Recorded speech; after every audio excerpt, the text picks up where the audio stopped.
Today, I'm going to tell you all about the biggest mistakes I've made on cruises. So, a fun video for you and an embarrassing one for me. If you're here for it, please keep watching.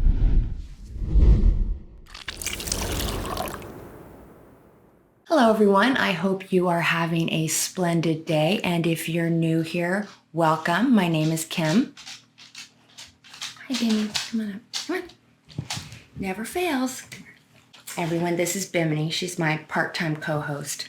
Most of the time she shows up, sometimes she doesn't. So I have been on many cruises and I've also made some mistakes, and today I'm going to tell you about those. So hopefully you'll be able to avoid them or just have a little bit of fun at my expense. Either way, hopefully it's going to be a good video. So let's start at the beginning with our very first cruise. Now my husband and I, we live in South Florida and we had been married 10 years at the time, maybe longer, and we had never been on a cruise. We didn't know what we were missing. But one thing I did know, and that was that I wanted to take our kids on a Disney cruise. We are big Disney people, and I wanted them to experience one Disney cruise when they were little. Shortly after we became Disney Vacation Club members, we used some of our points to book a Disney cruise, and I was so excited.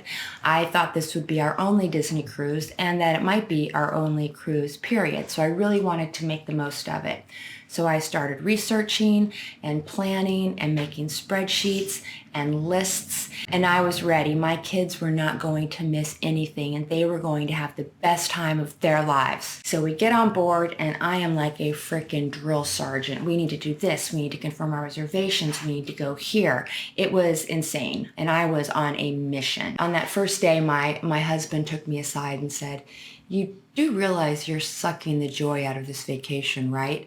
And I kind of had a moment where I went, oh, wow, okay, you're right. Instead of just being present and enjoying time with the family and making sure the kids were having fun, I was making it all about me and making sure that we were going to get to do everything on my freaking list that the family had no part in putting together.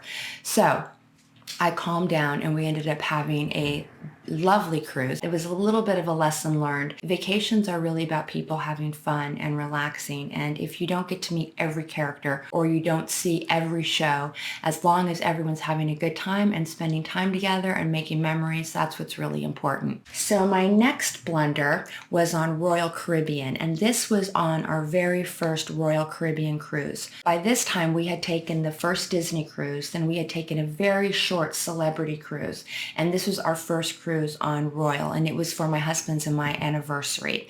And we booked a week, so this is going to be our first week-long cruise on the Allure. And the Allure was a very new ship at the time, and the cruise was very expensive, but we went ahead and booked it because it was for our anniversary, and we actually booked it quite a few months in advance.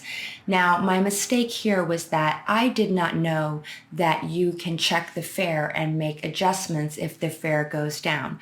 I don't know if the rate ever did go down, but I do know that we booked months in advance. And if I could go back in time, I would have been checking the fares to make sure that there wasn't a lower rate that I could take advantage of. But at the time I thought it was like an airline ticket. Once you bought it, that's what you pay. Of course, I know better now, but at the time, that's what I thought. Another mistake on this cruise is that we did not check the bed configuration in our cabin. On our previous two cruises, the kids had fold-down beds from the ceiling, so they would each sleep in one bed. They were very young at the time. I stupidly thought that this was how all cabin configurations were until we got to our balcony cabin on the Allure, and I realized that there was a bed and that there was a sofa bed, and our son is 6 years older than our daughter, so they weren't going to share a bed together. So on our anniversary cruise, my husband slept with my son and I slept with my daughter. So lesson learned. The next cruising error that I want to talk about is one that I'm actually quite embarrassed about, and one that my friend Terry still kids me about today. And that is that we were going on a mother and child spring break cruise. So a bunch of moms and a bunch of kids, and I was planning it because I'm the travel planner. This was my first cruise without my husband, and my husband always brings the cash on the cruise. I never bring the cash, he brings it. It's just kind of how we do things. So I got on board this ship with my driver's license, my passport, my American Express, and $3. $3. Honestly, it just didn't occur to me. And you don't need a lot of cash on a cruise, but you should have some if you want to tip the bartenders, or maybe you want to go play slots in the casino. And you should definitely have cash for the ports if you need to catch a cab or something. I had 3 $1 bills. My friend Terry, she laughed so hard about this. She couldn't believe that the travel agent only brought $3 with her, and I didn't have my ATM card. I tried to get a cash advance on my American Express, and Royal said that they didn't do that at the time, so I was kind of stuck with no cash. Luckily, Terry lent me a couple $100, and I paid her as soon as we got back, but she still laughs about it, and it was definitely a big mistake. My next cruise goof was my husband and I taking our kids on a weekend holiday cruise. Of course, at the time, we could only cruise when our kids were out of school. So anytime there was a holiday, we would like to try and take a trip, even if it's a small weekend trip. So we went ahead and booked this cruise. It was out of Fort Lauderdale. I believe it was 3 nights, and it was over Memorial Day weekend. But as soon as we got on board, I realized that this cruise had very much of a party vibe. People were doing shots and drinking right at the beginning of the cruise. It was very rowdy. There were lots and lots of groups. And when we got to our cabin, we walked in and we went out to the balcony just to look at the view. And there was a group of girls on the balcony next to us. And one of the girls came out. She had a bottle of champagne in her hand and she yelled, "Where my effing bees at?" right in front of my children. So that kind of set the tone for the sailing. It only got worse when we got to muster. And people at muster were so drunk, especially this one man who was swaying. He almost hit me. My son had words with him, and he was probably 12 at the time. But he was like, "You almost hit my mom." And he was cursing like a sailor and using all kinds of horrific profanity because he was mad that he had to stand in the sun because, it's muster. That's what you had to do back then. And he was very irritated by this, and he was cursing up a storm. My daughter was very little. It was inappropriate.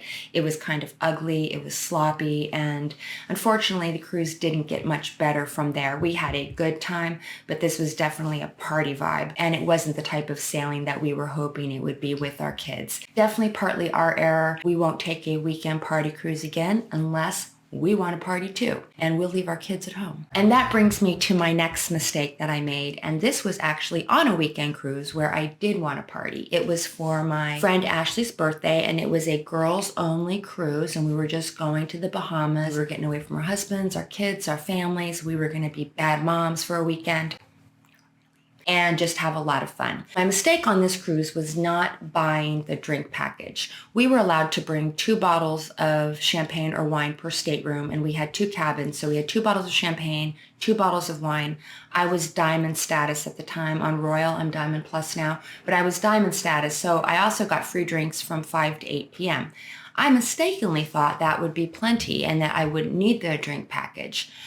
Oh, no, no, no, no. Apparently, we were sucking down some serious cocktails, and I had an amazing time, and it was great girls' time and everything, but I really wasn't paying attention to how much the drinks cost. And at the end of the cruise, when I got the bill, I was pretty shocked because I could have saved a lot of money if I got the drink package. The last error I'm going to talk about is not bringing our luggage with us off the ship at disembarkation. So when we first started cruising, my husband and I we thought that we were the get on early and get off late type of people. We thought that was the best strategy to kind of get the most from your cruise.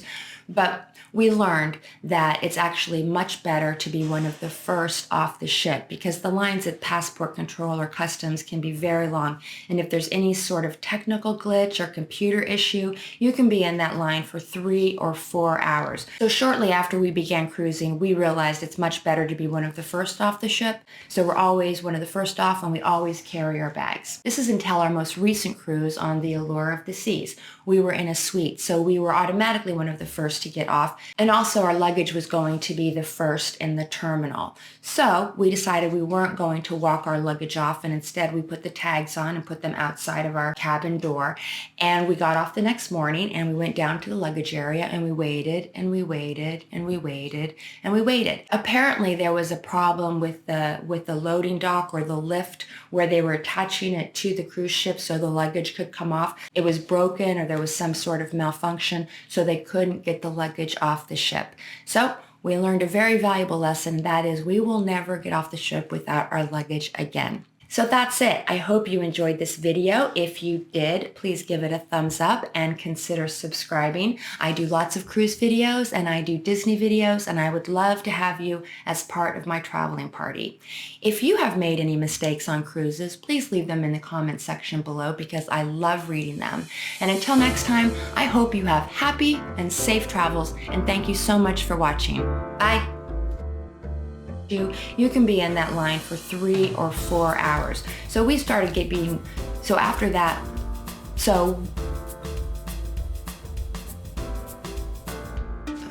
and also our luggage was going to be the first to,